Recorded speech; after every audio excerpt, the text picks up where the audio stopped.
everyone, and welcome back to English Pod. My name is Marco. My name is Catherine, and today we've got an upper intermediate level lesson for you all about money. That's right. We are going to talk about the stock market. So a very interesting topic, very current as well, because, well, throughout the world, stock markets are not doing very well. That's right. And you may have seen on the television a lot of information about this. So today we're going to hopefully explain some of the things and phrases and words that you've been hearing. But first, we've got a couple of important indicators, a couple of acronyms actually that you're going to hear about. So let's look at those in today's vocabulary preview. Vocabulary preview. All right, so the first word that we have on vocabulary preview is the NASDAQ. NASDAQ. N-A-S-D-A-Q. So this is basically the American stock market. Right. It's an acronym. Now, it's a really, really long acronym, so we're not going to get into it, but it is basically the American stock market where all these companies are trading stock. Publicly traded companies. Right. So publicly traded companies, you're basically trading their stocks through NASDAQ. Right. Mm-hmm. And now the next one that we have is an indicator which tells us how well some companies or some stock are doing, and that's the Dow Jones indicator. Dow Jones indicator. So maybe if the Dow Jones is really low for something, we think, man, it's not doing so well. Right. If it goes up, things are improving. Right. So usually the Dow Jones it's based upon the 50 biggest companies in the United States, the 50 biggest publicly traded companies. Now, you can divide it into like industrial companies or pharmaceutical companies, etc., but in general, that's the indicator and how it works. Great. So let's take a listen to today's dialogue and find out how these words are used in context, and we'll be back in a moment to talk about what's going on.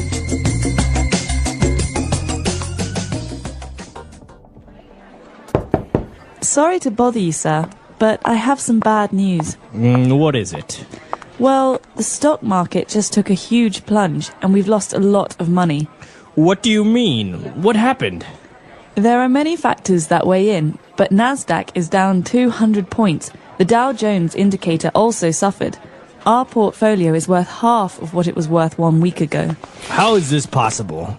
You are supposed to be talking to our stockbrokers and making sure that our securities and investments are safe and making a profitable return. I know, sir. We didn't expect a bull market to become a bear market all of a sudden. On the other hand, you still have some high-yield trash bonds and government bonds that will give us enough liquidity to cut our losses and reinvest in emerging markets. We could potentially make this tragedy work for us and make us think outside the box. Do what you have to do. One other thing, don't tell the rest of the stockholders about this. If they find out, it's the end of this company. All right, we're back. So a lot of interesting words there. I think a lot of them were very specific to the stock market and very, maybe a little bit difficult. So why don't we take a look at a couple of those and language takeaway. Language takeaway. Okay, so this first word is a very important word in banking and finance. We talk about portfolios a lot. So portfolio. Right. So basically a portfolio is the variety of things that you own. For example, in the stock market, it could be stocks, it could be bonds, it can be mutual funds, etc. Or, for example, if you're a company, your product portfolio could be all the products that your company owns. That's right. So in this case, our portfolio is worth half what it was a week ago. And so this is a sentence that means, we've lost half of the money we invested. Right. All of our investments are in a portfolio. We talk about them as a portfolio. And when we lose money, we mean we say our portfolio is worth less now than it was before. Exactly. And well, moving on, he starts to talk about the bull market and the bear market. So what is this all about? Well, a bull is an animal with horns. Right. And a bear is another animal. So we're not talking about animals here. Right. We're talking about special finance phrases. Right. So the bull market would be again, talking about companies and trading. It would be maybe a market that's growing very rapidly, that's very, very strong. That's a bull market. So people often talk about China's bull market, right? Right. How China continues to grow and grow and grow and grow. But a market that slows down, like the United States last year, would be a bear market. Right. So think of a bear. Maybe it's sleeping. It goes it's into hibernation. That's a bear market. So a slow market. It's not really growing. Very good. But talking about a portfolio again, we might have stocks, but in this case, the two people are talking about their bonds. Right. So he says you still have some high yield trash bonds and government bonds. What's a high yield bond and what's a trash bond? Okay, so when we think about the word yield is how much it gives, right? So how much we are getting from it. So something that is high yield means that you're getting a lot from it. For example, this orange tree yields 300 oranges per year. Okay, That's so how much we get from it. exactly. So we're getting 300 oranges. That's how much it's yielding. And so so basically that's what yield means. So when we talk about trash bonds, this on the other hand, it's a word that's maybe a little bit tricky, but a bond is a promise that you get from the seller that he's going to pay you back the money that you give him with interest. Right? But a trash bond is a very risky bond. It means that the seller might not pay you back because, he's still trying to get all the money. All right, but a high yield trash bond means that you might make a lot of money from this bond, unless, of course, it's not very dependable. Exactly. So, It's risky. of course, since it's riskier, it has more yield. Great. So high yield trash bond. And then what about this? They will give us liquidity to cut our losses. Liquidity. We hear all about liquidity in finance. Exactly. Maybe in your company, the accountant will talk about this. And that's basically just to have money, cash in hand. So you have money to pay things or to buy things, right? Not Okay, with so it's available. available, yeah. Not with credit. The opposite of credit. Okay, liquidity. And finally, instead, what are we going to do? Let's think outside the box. We could reinvest in emerging markets. And this is a very hot topic lately, talking about emerging markets. So to emerge means to come up, right? To rise. Yeah, to come out. So it's almost like new or growing markets. So in this case, an emerging market would be, for example, the Southeast Asian market, which is growing quickly, or even you could say West African market. We're talking about places in the world that aren't established. They're not old and dependable. They're new and exciting. Right. So they're coming up. So that's an emerging market. So a lot of very interesting words and phrases. They're very related to our topic. And so why don't we move on now? Let's take a look at two key phrases on Fluency Builder. Fluency Builder. This first phrase is something we've heard a lot about in the last year or two with things not going so well in the world of finance. The first one, here we go, to cut our losses. Okay, so let's cut our losses. So when you talk about cutting your losses, that means to try and stop losing money somehow. Maybe sell early. That's right. So in this case, we're losing money. Let's stop now. Let's stop Right. everything. Cut our losses. That means cut them away, forget about them, throw them away, and start again. Okay, so we could say, my business is failing. I'm going to cut my losses, sell the business, and start again. Right. That's exactly it. So to cut your losses means to stop doing something, maybe sell it, and stop losing money. Basically, you accept the fact that you lost it. You can't get it back, and you start Right. again.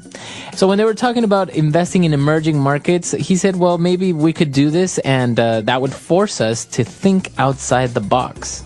Okay, this is a great phrase, and you might hear this in meetings a lot or from your manager. What's going on here is these two people are talking about how they lost a lot of money. The economy is bad, and they've been doing things in a normal way for a long time. It's not working. Let's think outside the box. That means let's be creative. Let's try and discover new ways of doing things that will yield positive results. That's right. This is a very, very common phrase, very widely used in business or when you're talking about ideas is people tell you to think outside the box, to maybe break some of the rules, right? Right. Don't just think the way that you always do. Don't do the same thing over and over. Do something new, be creative, come up with something great. So that's thinking outside the box. Right. Very good. So a lot of great phrases there. I think we've learned quite a bit. Why don't we listen to the dialogue one last time, and we'll be back to talk a little bit more about this very interesting topic.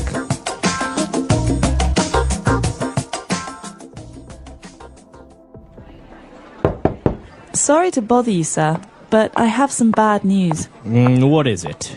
Well, the stock market just took a huge plunge, and we've lost a lot of money. What do you mean? What happened? There are many factors that weigh in, but Nasdaq is down 200 points. The Dow Jones indicator also suffered. Our portfolio is worth half of what it was worth 1 week ago.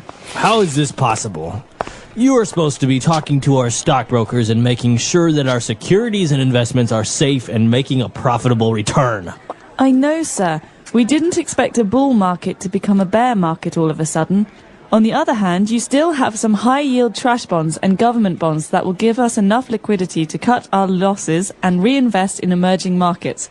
We could potentially make this tragedy work for us and make us think outside the box. Do what you have to do. One other thing, don't tell the rest of the stockholders about this. If they find out, it's the end of this company.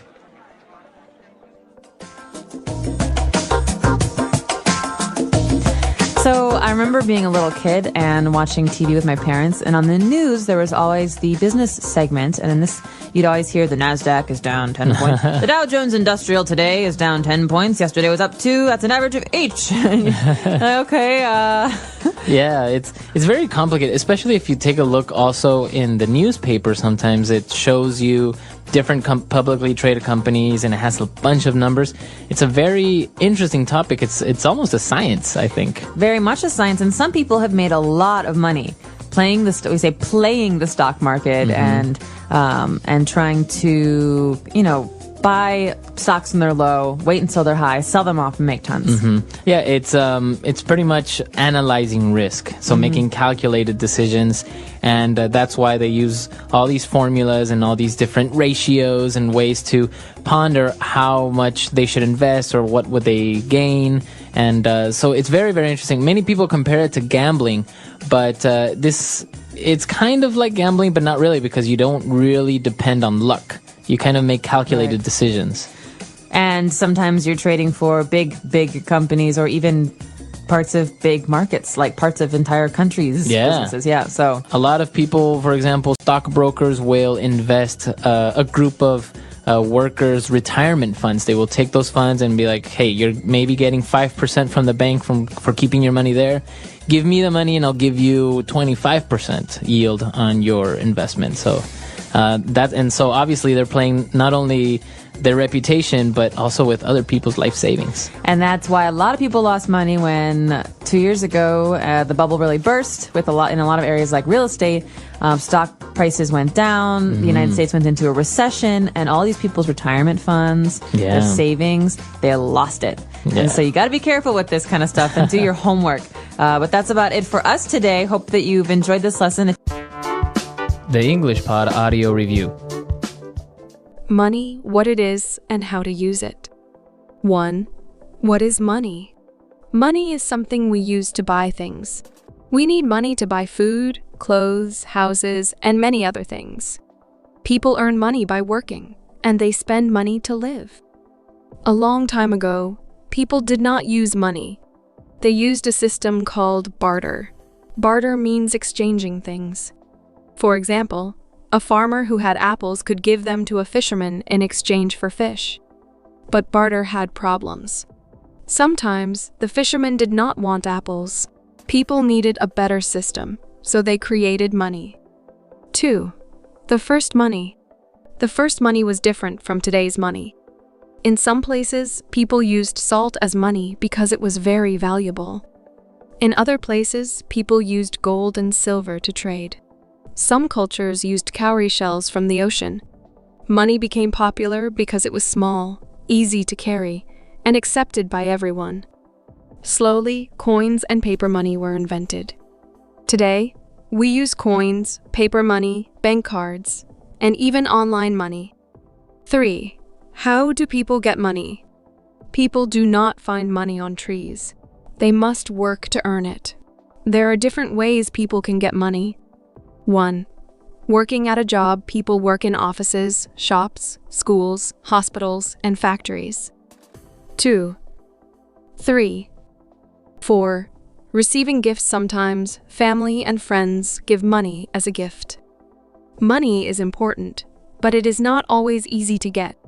That is why people must use money wisely. 4. How to use money wisely. Some people have a lot of money, and some people have only a little money. But no matter how much money you have, you must spend it carefully. Here are some good ways to use money. Save money, keep some money in a bank or at home for the future. Spend wisely, buy important things first, like food, rent, and clothes. Spend wisely, buy important things first, like food, rent, and clothes. Avoid wasting money, do not buy things you do not need. Help others, if you have extra money, you can help people in need. Some people spend their money very fast. They buy things they do not need, and then they have no money left. This is not a good habit. 5. The importance of money. Money is very important because it helps us buy the things we need to live. It also helps people get an education, pay for healthcare, and live a comfortable life. However, money is not everything. Some things are more important than money, such as good health. Without health, money is useless. Family and friends, love and friendship cannot be bought. Happiness, money can buy things, but it cannot buy true happiness. 6. Conclusion. Money is very useful, but it must be used wisely. People should learn how to save money, spend carefully, and help others. While money can make life easier, the most important things in life are kindness, love, and happiness. Now, think about this. How do you use your money? Do you save it or spend it quickly? Learning how to manage money is an important skill for everyone. The English Pod Audio Review. Listen to the meaning, then say the vocabulary word. A steep and rapid fall. Plunge. To contribute, especially in a discussion. Weigh in. Affording gain, benefit or profit. Profitable. The amount of something that is produced. Yield. Take another look at something. Think outside the box. Let's try that faster. To contribute, especially in a discussion. Weigh in. Affording gain, benefit or profit. Profitable. Take another look at something. Think outside the box. The amount of something that is produced. Yield. A steep and rapid fall. Plunge. Now say the word and hear it in a sentence. Plunge. The prices of houses in the US took a huge plunge this month. Plunge.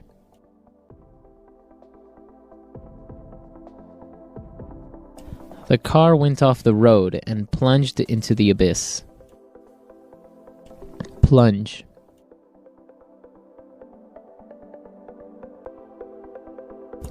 The value of our stock has taken a major plunge.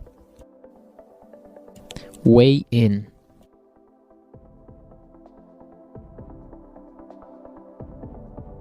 Carol usually weighs in with good ideas at our meetings.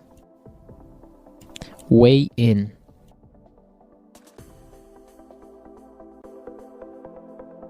Many factors weighed into our decision to fire you. Weigh in.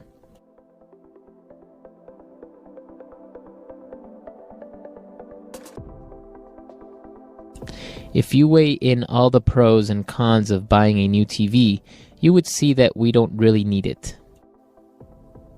Profitable. Their business is very profitable. Profitable.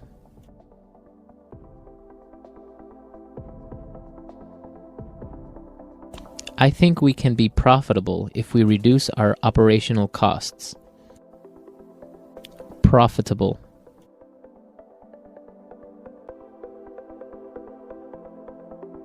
Real estate is one of the most profitable businesses in the world.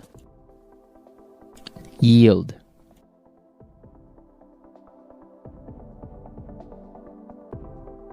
The stock you currently own yields about 10% per annum. Yield.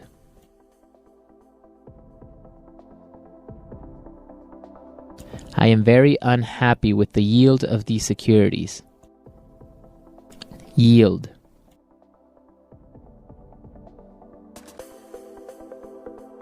The yield on your securities could be greatly affected with inflation. Think outside the box.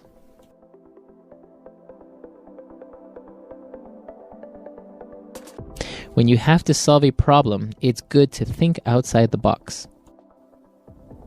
Think outside the box. Some of the great inventions of our time were invented because inventors decided to think outside the box. Think outside the box. Thinking outside the box can offer a different and novel perspective on things and life.